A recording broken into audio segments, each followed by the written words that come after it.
Hey everyone, it's Midnight Spectre, and I was browsing Ask Reddit one night looking for any interesting threads when I found one that asked, people who quit their jobs suddenly, what was the straw that broke the camel's back? And I was suddenly reminded of a pretty awful place I had worked at, so I hope everyone remembers to like, comment, and subscribe, and stay tuned for next week's video. So, as I mentioned in my previous videos talking about my life journey, I mentioned that I kind of got burnt out and stopped going to college, so it's really hard up for a job, and well, a career change too, since I figured that my chosen field is going to be a bust. Well, I bounced around from place to place for interviews, and I really wasn't getting anywhere. This is also back in my days of smoking pot and drinking to excess, so I went to Walmart and bought a bottle of some bottom shelf tequila and slammed about half a bottle. Of course, it should go without saying, never do something that dumb, because I could have died or injured myself. Anyway, I had it in my head that I was going to apply for an IT job because I'd worked at an IT place before dealing with printers, and that was an absolute joke. But I hoped that this time I'd get into a real IT place. Of course, I didn't have real IT place credentials, but I remember how I had got my previous jobs that I just applied when they were in a bad spot with people, and they just needed a warm body. So, somehow from a rapidly decreasing sobriety, I managed to string together the next thought, what is the McDonald's of IT? Thinking that I'd be able to just cartwheel into there. Somehow landed me to a homepage of an IT place that looked pretty lackluster at the time. I somehow managed to fill out an application, submit my resume, and then I promptly puked my guts out before I went to bed. Next morning, I woke up, and I knew that I applied to some place, but I knew that I was super drunk when I didn't, so I expected not to hear anything, until maybe a week or two had passed, and they asked for an interview. Somehow I made it through 3 rounds of interviews, kind of just winging it through most of the interviews, because, well, I had no idea what I put in my application. I somehow managed to land a job at this place and I began working there. I finally felt pretty good in my life. I somehow landed an IT job and I was making more than I had ever before. Of course, my parents and I had a huge falling out over something, and I decided it was maybe time to move. So I started saving every available bit of money I had to move to Arizona. At the time, I was dead set in Arizona because I was watching a lot of retail archaeology on YouTube, and I was seeing walking through all these dead malls, and it seemed like Arizona still had a bunch of stuff from like the 80s and 90s hanging around, so I figured it'd be a perfect place for someone like me who's all about the aesthetic. Now, it sounds like everything's all roses and sunshine, right? This wouldn't be a Midnight Spectre video if it was.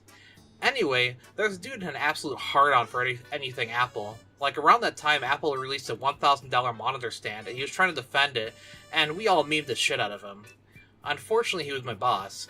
He was an absolute neat freak, too. His second hard-on was for organization, which is fine and important to know where stuff was, but for some reason, he would get computers in that are supposed to be imaged, and they would sit on this table in his area for 2 or 3 days, and all of a sudden, it's a 5-alarm fire because it's Thursday afternoon, and 7 computers had to be imaged and sent out by Monday, which we didn't have a server or anything that contained images for each company or anything like that. We just had flash drive with installers and programs for each of our clients.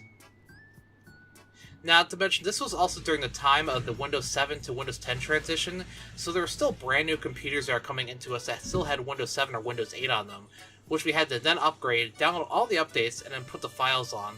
So the lab network, which I worked on, which was separate from the main network, and when you had 7 computers all trying to grab updates, which could be gigabytes in size, the progress slowed to a halt. It was like almost impossible to even load into our ticketing system, so that was so slow.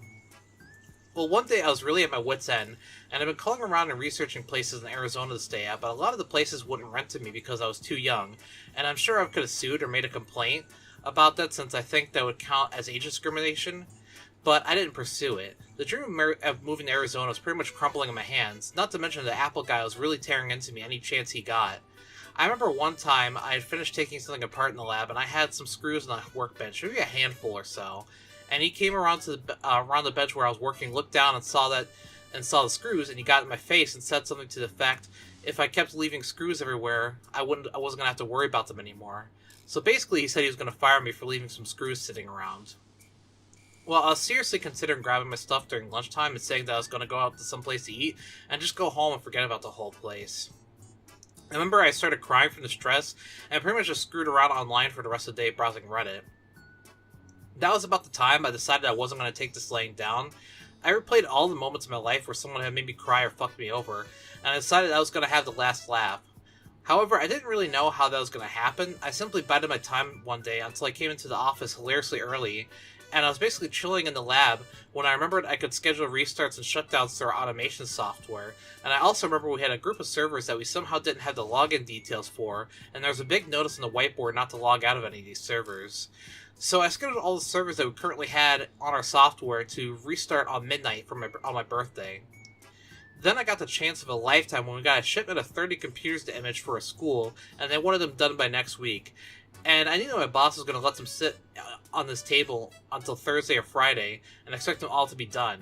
So I just chilled the rest of the week in the office, not really doing much of anything until Wednesday when I got my last check from them, and I texted them I quit, and had a wonderful morning and afternoon perusing the mall and going thrift store shopping. I had a bunch of money saved up for Arizona, and Arizona was a bust, and I wasn't really thinking, like, geez, 6 years in the future, I may want to move to Tennessee. So I ended up buying a few custom life-size ponies and a bunch of plush online. I kind of wish I had been a fly on the wall for what was probably the most legendary Fallout, and I don't really feel bad for what I did, because the lowest guys in the totem pole for a company really hold it together, and I have no patience for shitty bosses that make the small guy's life more difficult. We got a glimpse of what it was like when no one wanted to come back to their old jobs when the pandemic was quote-unquote over. I mean, I'm not in the train of thought of the people from the anti-work subreddit. I just think in general, bosses and managers should be nicer to their employees, because I stayed at a lot of places where the work was just absolutely miserable and backbreaking because the managers were super nice to us. Well, I hope everyone enjoyed this week's video. Let me know what you think in the comment section below. I hope everyone remembers to like, comment, and subscribe, and stay tuned for next week's video. See you!